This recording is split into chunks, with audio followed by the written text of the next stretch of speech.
Nagpahayag si Donald Trump, dapat ibigay ng Ukraine ang bahagi ng bansa kay Putin at ideklarang tagumpay. Muling tinutulak ni Putin kay Trump ang lumang ideya para tapusin ang digmaan. At sa kasamaang palad, mukhang napaniwala niya si Trump. Matapos mag-usap sina Donald Trump at Vladimir Putin noong Oktubre, 16 lumabas na muling hiningi ni Putin na ibigay sa Russia ang buong Donbas kapalit ng pagtigil sa digmaan. At nagsimula ang lahat sa isang tawag sa telepono na ayon kay Trump ay napaka-produktibo. May pahiwatig na posibleng magkita sina Trump at Putin sa loob ng 2 linggo sa Budapest. Baka hindi sa loob ng 2 linggo, kundi mas huli pa. Katulad ito ng madalas na senaryo sa Moscow. Pahabain ang proseso at sa huli mag-aalok ng hindi matatanggap o maisa sa katuparan. Sasabihin nila, pakinggan nyo, nagnegosasyon naman kami. Ngayon, may ilang pahayagan na nagsusulat na naglatag ang Kremlin ng kondisyon. Buong kontrol sa Donetsk bilang kapalit ng pagtatapos ng digmaan at maaaring pag-usapan ang ilang bahagi ng Zaporizhzhia at Kherson. Lumang palitan pa rin ito ng teritoryo, pero ngayon sa bagong anyo na lang. Kasabay nito, iniulat ng Washington Post na noong tag-init, pangunahing kinatatakutan ng Kyiv ang usapang kompromiso sa Donbas dahil ito ay tuwirang daan sa pagsuko. Pero bakit muling nabulag si Trump sa lahat ng ito? Yan ang pag-usapan natin ngayon. Ako si Alexi Pichi. Ngayon ay ika-19 ng Oktubre sa ating kalendaryo. Susunod, pag-usapan natin ang lahat ng sunod-sunod. Pero bago tayo magsimula, hinihiling ko sa inyo na mag-subscribe sa channel na ito. Mag-like at mag-iwan ng kahit anong komento. Mag-subscribe din kayo sa Telegram channel na Pichi News. Nasa video description ang link. Kung nais nyong suportahan ang YouTube channel na ito, pwede kayong mag-donate gamit ang mga link at detalye sa video description. Nakasulat doon na suportahan ang channel ni Alexi Pichi gamit ang kahit anong format na komportable sa inyo. Magpapasalamat ako sa kahit anong suporta mula sa inyo. Kaya mahalagang tandaan dito ang kronolohiya. Noong Agosto, pinalabas na ng White House na magkakaroon kunwari ng pagpupulong sa Alaska sina Donald Trump at Vladimir Putin. Pagkatapos, gagamitin ng Washington ang diplomasya para buuin ang kasunduang pangkapayapaan at mag-organisa ng pinal na pagpupulong nina Putin at Zelensky, posibleng kasama si Trump. Detalyado ring inilathala ng Washington Post ang konteksto ng pagpupulong sa Alaska. Para sa larawan, pinipilit natin ang kapayapaan. Ipinipilit natin ang kapayapaan. Kailangan ito ng Moscow para malegalize ang kanilang mga territorial na claim. Pagkatapos nito, nagsimula ang ikalawang round ng mga pangako. Sa balita, naririnig natin ulit ang pamilyar na formula. Magkikita na, pero dapat munang magkasundo ang mga koponan. Pagkalipas ng 2 linggo ay magkakaroon ng pagpupulong o baka hindi rin sa loob ng 2 linggo pero tiyak na sa Budapest. At iba pa, at iba pa. Ito ang karaniwang taktika ng pagpapaliban. Ang oras ay pumapabor sa taong nagpapaputok, hindi sa taong naghihintay. Kaya't sinusubukan ni Putin na pahabain ang oras at magpaputok. Isang hiwalay na detalye ito ay ang mga pampublikong senyales mula sa Washington tungkol sa mga bagong pangako ng mga long-range na raketa para sa Ukraine. Hindi ito naririnig, pero naririnig ang soft diplomacy. Ayon kay Trump, minamasdan ng Estados Unidos ang mga hakbang at tinatangkang pagtipunin ang mga panig sa negosasyon. Gusto mo talagang magtanong? Pagkatapos ng Alaska, sinubukan nilang pagtagpuin ang mga panig pero nabigo. Si Trump mismo ang nagsabing ayaw ni Putin tapusin ang digmaan. Ngayon, sinasabi naman niya na sinusubukan nilang pagtagpuin ang mga panig. At sa ganitong sitwasyon, ang hinihingi ni Putin na ibigay sa kanya ang Donbas ay tunog. Tunog na hindi lang basta palitan. Mahirap ipaliwanag ito. Pero parang palitan, sige, gaya ng sinabi ni Trump, palitan ng teritoryo. Hindi, parang bitag ito. Bakit? Kasi kung papayag tayo dito, kunwari lang, pumayag tayo na ibigay ang Donbas. Kaya bukas, hihingi na naman ang Moscow ng kaunti pang iba.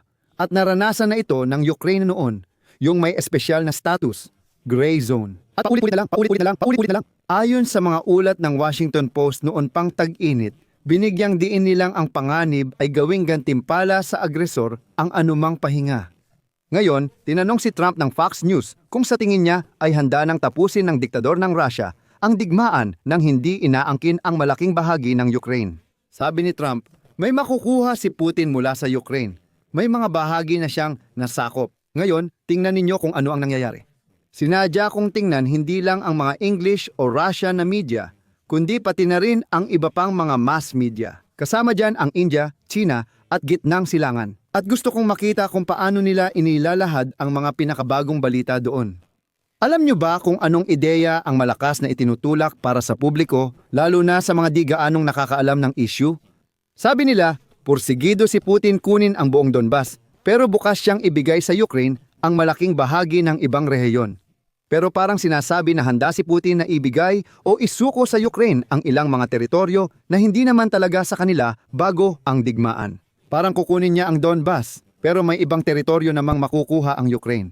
Ayon sa luhika ng press, kulang sa detalye pero malinaw ang direksyon ng iniisip. Ibig sabihin, ginagamit ng Moscow ang teritoryo ng iba sa kalakalan at sinusubukang gawing tagapamagitan ang Washington. At ito ay isang napakalaking bitag. Sa totoo lang, pinipilit nilang maramdaman ang pagkapagod.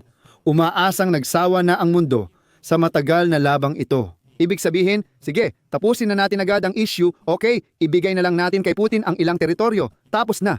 Pero gaano kabilis ang mabilis? Ang mabilis ay sa kapinsalaan ng Ukraine. Alam ng Ukraine at sinasabi sa publiko na hindi nila lilegalisahin ang pagsakop ng teritoryo. Bakit nga ba Donbas? Para sa mga Ukraino, matagal na itong simbolo.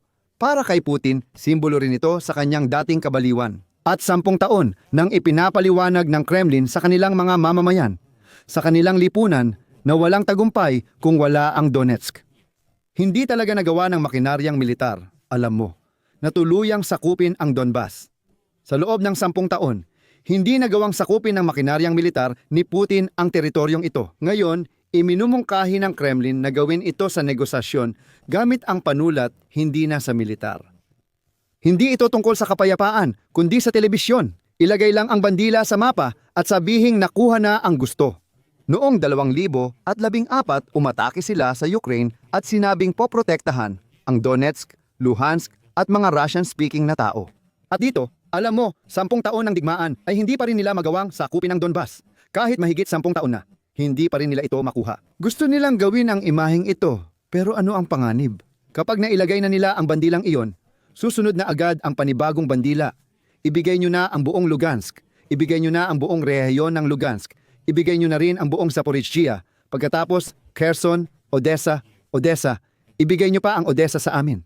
Pagkatapos, muling lalabas ang mga kahilingan para sa safety corridor, demilitarisasyon ng dagdag 50 kilometro buffer zone at iba pa. Ang ganitong pagbibigay ay hindi nagtatapos ng digmaan, kundi nagbubukas lang ng panibagong yugto nito. Kasabay nito, pinapatagal ng Moscow ang oras sa mga pahayag na ito. Magpupulong sina Trump at Putin sa Budapest sa loob ng 2 linggo. Kailangang pag-usapan ang agenda, magkasundo ang mga grupo at magnegosasyon.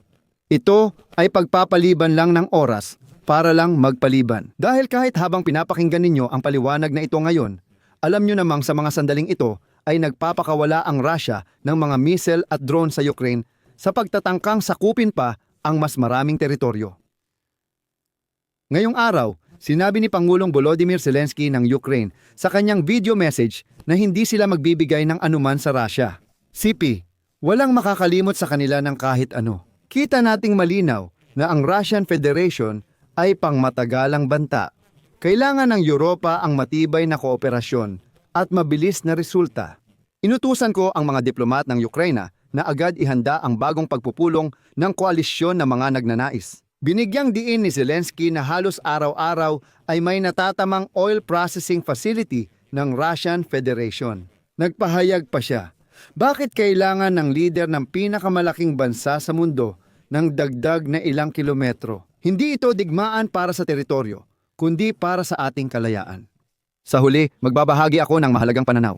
Pinilit ni Trump's espesyal na sugo, Steve Witkoff, ang delegasyon ng Ukraine na pinamumunuan ni Vladimir Zelensky tungkol sa pagpasa ng Donetsk na rehiyon sa pagpupulong kay Trump nitong Biyernes. Sinasabi nilang karamihan ng rehiyon ay nagsasalita ng Ruso. Naiintindihan mo ba, Witkoff? Sa madaling sabi, pinaniwala sila sa pagtatanggol sa mga nagsasalita ng Ruso. At gaano kalaking ginhawa para sa akin mismo noong iniulat ng Wall Street Journal na ang negosasyon ni Trump at Putin sa Budapest ay pangungunahan ng Amerikano na si Marco Rubio kapalit ni Steve Witkoff. Kung maaalala ninyo, yung mga matagal nang nakasubscribe sa aking YouTube channel, maalala ninyo na ilang buwan pa lang ang nakalipas. Noong Mayo o Pebrero, habang nagsisimula ang negosasyon ng Amerika at Rusya, Sinabi ko ng kakaiba ito. Mayroong kalihim ng Estado ng Estados Unidos ng Amerika na sa totoo lang ay parang Secretary of Foreign Affairs ng Amerika. At ang pangunahing tungkulin niya ay mag-organisa ng diplomasya. Sa halip na si Marco Rubio, isang negosyante at kaibigan ni Donald Trump na si Steve Witkoff ang namahala sa diplomasya. Naisip ko, paano nga ba gumagana yon? Bakit kailangan si Marco Rubio? Paano sa isang demokratikong bansa inaalis ang tungkulin ng kalihim ng Estado at ibinibigay sa isang espesyal na sugo na hindi naman bahagi ng kagawaran ng Estado ng Estados Unidos ng Amerika? At ngayon, sa wakas, ibinalik na rin sa wakas ang pamumuno ng kagawaran ng Estado kay Marco Rubio pagdating sa negosasyon sa mga Ruso. Bakit ito mahalaga? Kasi si Witkoff, ayon kay Donald Trump, ay walang alam sa politika at Russia. Tuwing nakikipagkita siya kay Putin sa Moscow, lagi niyang binabago ang detalye ng negosasyon. Hindi matukoy ng administrasyon nang tiyak na si Putin talaga ang problema. Naalala mo ba bago ang pagpupulong sa Alaska? May balitang dumating si Witkoff at sinabi kay Trump na napagkasunduan na nila at handa na si Putin sa lahat. Magtagpo lang daw sila sa Alaska. Seryoso si Putin. Matatapos ang lahat, ang digmaan, at si Trump ang magiging tagapamayapa.